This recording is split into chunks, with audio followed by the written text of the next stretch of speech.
Hello, je vous fais la suite, j'espère que vous allez bien. Je vous fais la suite de la vidéo Mon enfant ne veut pas ranger sa chambre, je ne sais toujours pas quoi faire. Donc une fois que c'est important, je trouvais de faire une suite parce qu'il peut y avoir des amalgames. Je ne dis pas que je suis une experte, mais je vous parle uniquement de mon expérience.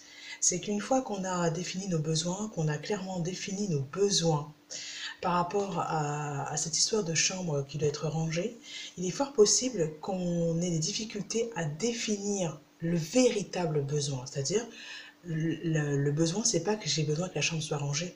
Le besoin, c'est quoi? C'est que j'aspire à ce que la maison soit rangée, propre, etc. régulièrement, de telle sorte que, selon moi, quand quelqu'un entre chez moi, ça doit être bien rangé, ça doit être en ordre. C'est un besoin qui m'est personnel, ce n'est pas forcément le besoin de tous. Il y en a, ils n'en ont rien à faire que la maison soit sans dessus-dessous, ils invitent comme ça ne les dérange pas. Mais si vous faites partie de cette catégorie de gens qui ont besoin, qui ont un schéma dans la tête, moi j'en fais partie, vous allez vite vous rendre compte que cette chambre dans un bazar total est un problème. L'enfant que vous avez, en tout cas le mien, il peut être comme vous, c'est-à-dire mais il ne se rend pas compte qu'il a besoin que la chambre soit présentable pour ses amis.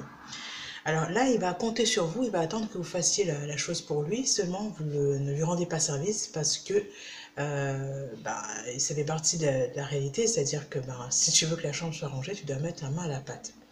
Alors, le véritable besoin en général qui se cache derrière ce,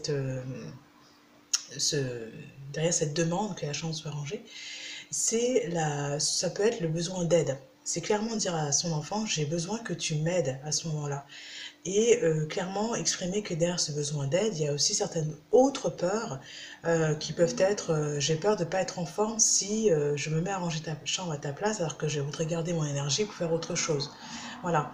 Donc après, vous allez entrer dans un dialogue beaucoup plus intime qui va correspondre à votre histoire. Moi, mon histoire, elle est unique par rapport à, voilà, chacun a son histoire, son passif, etc. Et il va créer sa relation. Mais dites-vous que cette situation, c'est un véritable cadeau parce que vous allez devoir travailler sur vous, entre guillemets, sur vos besoins, ce dont vous avez besoin réellement, et vous pouvez tourner en rond, hein. Je ne vous cache pas. Donc c'est toujours important de regarder un petit peu au niveau émotionnel, qu'est-ce que vous ressentez, comment je me sens en colère, je me sens que j'ai peur, et chaque émotion correspond à une sensation physique. On n'essaie pas de être glorieux quand on est adulte et qu'on a un ego surdimensionné. Moi, le mien est très fort, hein, je ne le cache pas. Quand mon ego est vraiment au taquet, je peux vous garantir que j'ai énormément de mal à me défaire, par exemple, de la peur, où je me mets à créer des schémas et des scénarios qui n'ont rien à voir avec ce qu'est réellement la vie. Voilà. Donc, je vous fais des très gros bisous. J'espère que cette vidéo vous aura aidé. À bientôt.